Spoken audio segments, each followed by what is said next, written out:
Welcome to a fireside reading of The Woman in White by Wilkie Collins. Chapter 14, Part 2. I don't get on well with her. We are a trouble and a fear to each other, my mother and I.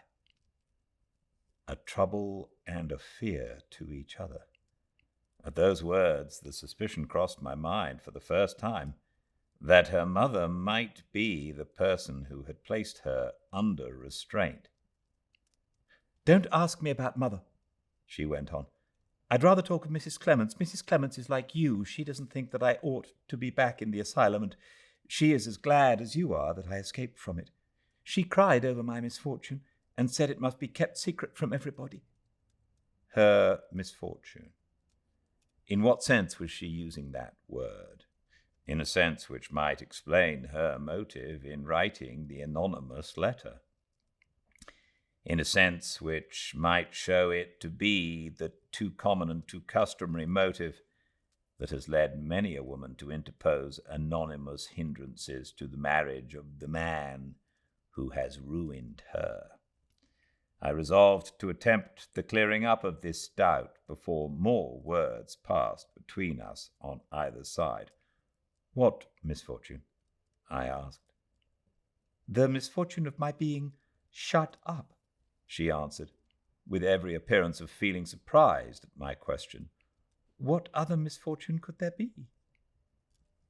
I determined to persist as delicately and forbearingly as possible.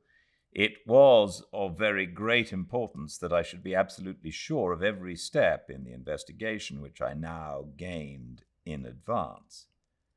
"There is another misfortune," I said, "to which a woman may be liable, and by which she may suffer lifelong sorrow and shame." "What is it?" she asked eagerly.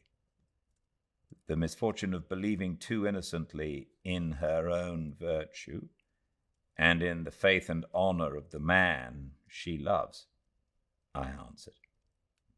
She looked up at me with the artless bewilderment of a child.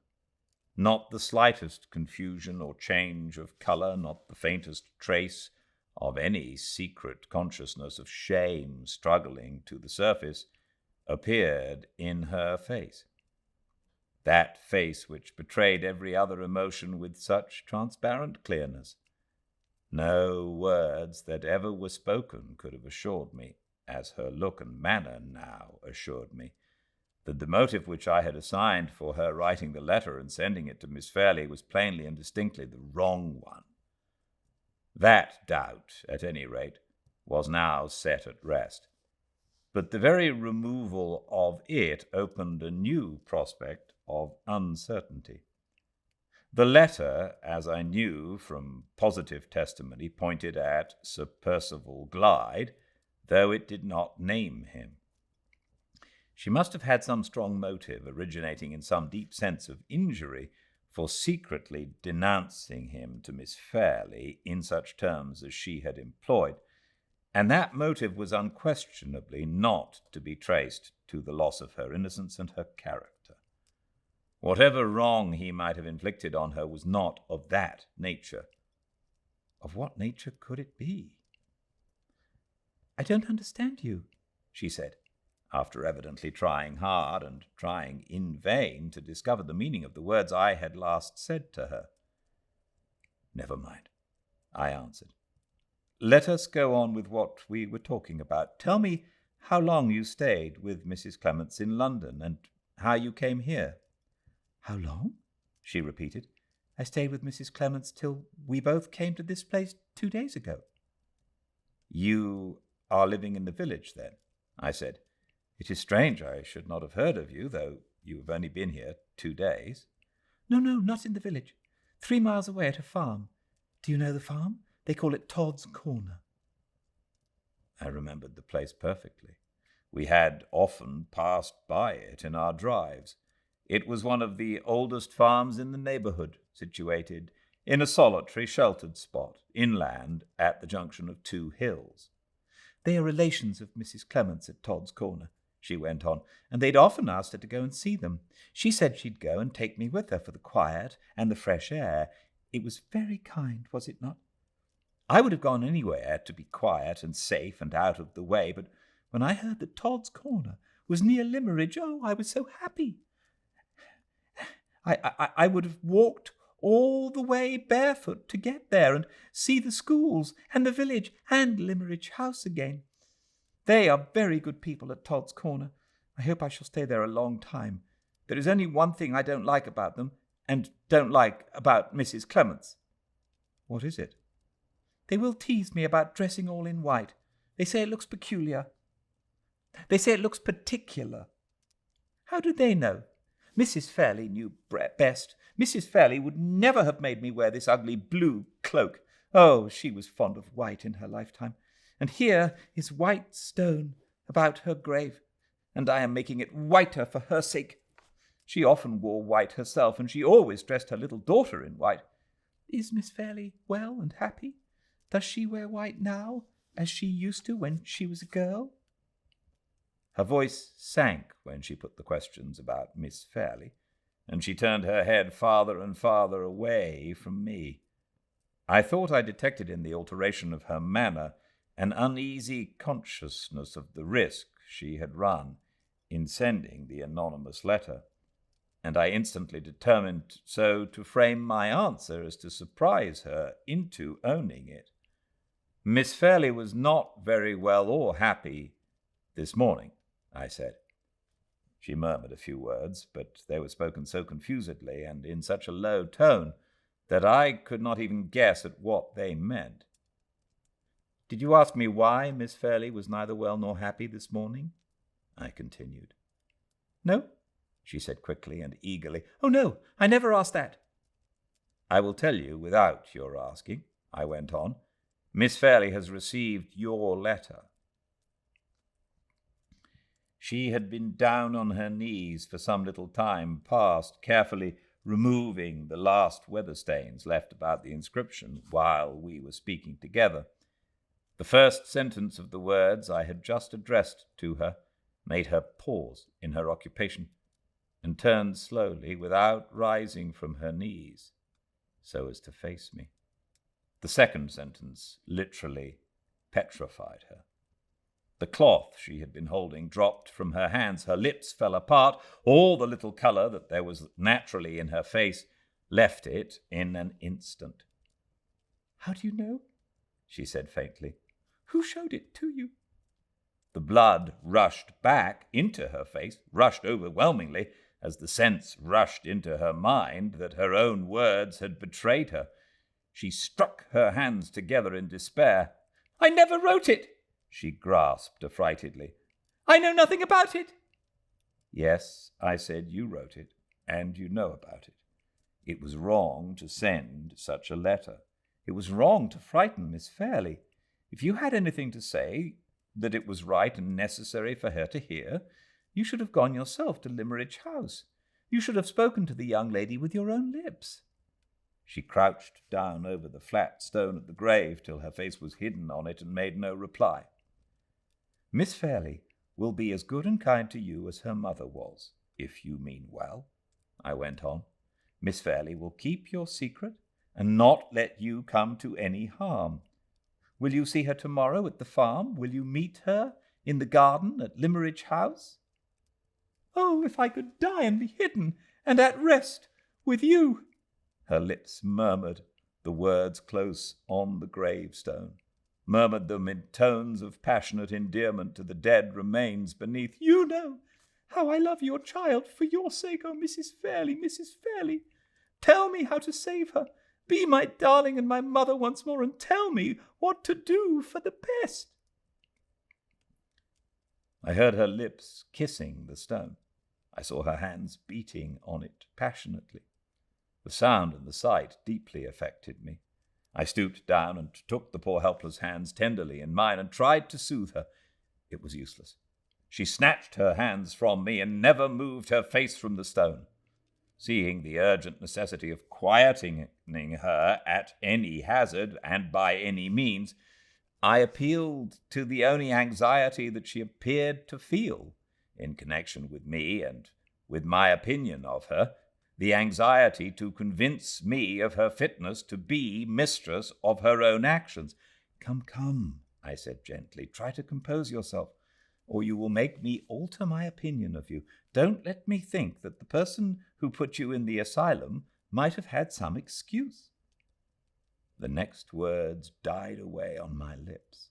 The instant I risked that chance reference to the person who had put her in the asylum, she sprang up on her knees. A most extraordinary and startling change passed over her. Her face, at all ordinary times so touching to look at in its nervous sensitiveness, weakness, and uncertainty, became suddenly darkened by an expression of maniacally intense hatred and fear, which communicated a wild, unnatural force to every feature. Her eyes dilated in the dim evening light like the eyes of a wild animal. She caught up the cloth that had fallen at her side as if it had been a living creature that she could kill, and crushed it in both her hands with such convulsive strength that the few drops of moisture left in it trickled down on the stone beneath her. "Talk of something else," she said, whispering through her teeth. "I shall lose myself if you talk of that." Every vestige of the gentler thoughts which had filled her mind hardly a minute since seemed to be swept from it now. It was evident that the impression left by Mrs. Fairley's kindness was not, as I had supposed, the only strong impression on her memory. With the grateful remembrance of her school days at Limmeridge, there existed the vindictive remembrance of the wrong inflicted on her by her confinement in the asylum. Who had done that wrong? Could it really be her mother? It was hard to give up pursuing the inquiry to that final point, but I forced myself to abandon all idea of continuing it. Seeing her as I saw her now, it would have been cruel to think of anything but the necessity and humanity of restoring her composure. "I will talk of nothing to distress you," I said soothingly. "You want something," she answered sharply and suspiciously. "Don't look at me like that. Speak to me. Tell me what you want." "I only want you to quiet yourself, and when you are calmer, to think over what I have said." "Said?" She paused, twisted the cloth in her hands backwards and forwards, and whispered to herself, "What is it he said?" She turned again towards me and shook her head impatiently. "Why don't you help me?" she asked with sudden anger. Yes, I said, "I will help you, and you will soon remember. I asked you to see Miss Fairley tomorrow and to tell her the truth about the letter." "Ah, Miss Fairley. Fairley. The mere utterance of the loved name seemed to quieten her. Her face softened and grew like itself again. "You need have no fear of Miss Fairley," I continued, "and no fear of getting into trouble through the letter. She knows so much about it already that you will have no difficulty in telling her all. There can be little necessity for concealment where there is hardly anything left to conceal. You mention no names in the letter, but Miss Fairley knows that the person you write of is Sir Percival Glyde." The instant I pronounced that name, she started to her feet, and a scream burst from her that rang through the churchyard, and made my heart leap in me with the terror of it. The dark deformity of the expression which had just left her face lowered on it once more with doubled and trebled intensity. The shriek at the name, the reiterated look of hatred and fear that instantly followed, told all. Not even a last doubt now remained. Her mother was guiltless of imprisoning her in the asylum. A man had shut her up, and that man was Sir Percival Glyde. The scream had reached other ears than mine. On one side I heard the door of the sexton's cottage open. On the other I heard the voice of her companion, the woman in the shawl, the woman whom she had spoken of as Mrs. Clements. "I'm coming! I'm coming!" cried the voice from behind the clump of dwarfed trees. In a moment more, Mrs. Clements hurried into view. "Who are you?" she cried, facing me resolutely as she set her foot on the stile. "How dare you frighten a poor, helpless woman like that?" She was at Anne Catherick's side and had put one arm around her before I could answer. "What is it, my dear?" she said. "What has he done to you?" "Nothing," the poor creature answered. "Nothing, I'm only frightened." Mrs. Clements turned on me with a fearless indignation, for which I respected her. I should be heartily ashamed of myself if I deserved that angry look, I said, but I do not deserve it. I have unfortunately startled her without intending it. This is not the first time she has seen me. Ask her yourself, and she will tell you that I am incapable of willingly harming her or any woman. I spoke distinctly so that Anne Catherick might hear and understand me, and I saw that the words and their meaning had reached her. "Yes, yes," she said. "He was good to me once. He helped me." She whispered the rest into her friend's ear. "Strange indeed," said Mrs. Clements with a look of perplexity. "It makes all the difference, though. I'm sorry I spoke so rough to you, sir. But you must own that appearances looked suspicious to a stranger. It's more my fault than yours for humouring her whims and letting her be alone in such a place as this. Come, my dear, come home now." I thought the good woman looked a little uneasy at the prospect of the walk back, and I offered to go with them until they were both within sight of home. Mrs. Clements thanked me civilly and declined. She said they were sure to meet some of the farm labourers as soon as they got to the moor. "Try to forgive me," I said, when Anne Catherick took her friend's arm to go away. Innocent as I had been of any intention to terrify and agitate her, my heart smote me as I looked at the poor, pale, frightened face. "I will try," she answered. "But you know too much. I'm afraid you will always frighten me now." Mrs. Clements glanced at me and shook her head pityingly. "Good night, sir," she said. "You couldn't help—" "Good night, sir," she said. "You couldn't help it, I know. But I wish it was you. I wish it was me you had frightened and not her." They moved away a few steps. I thought they had left me, but Anne suddenly stopped and separated herself from her friend. "Wait a little," she said. "I must say goodbye." She returned to the grave, rested both hands tenderly on the marble cross, and kissed it.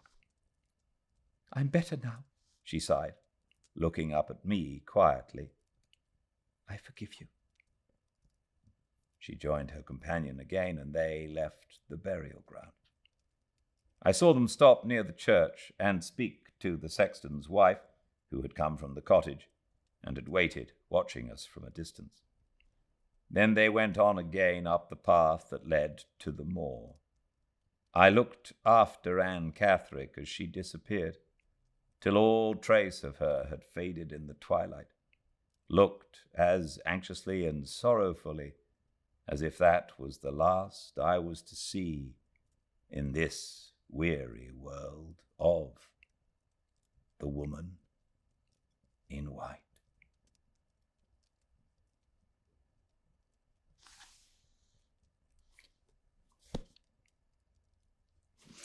Thank you all so much for joining me.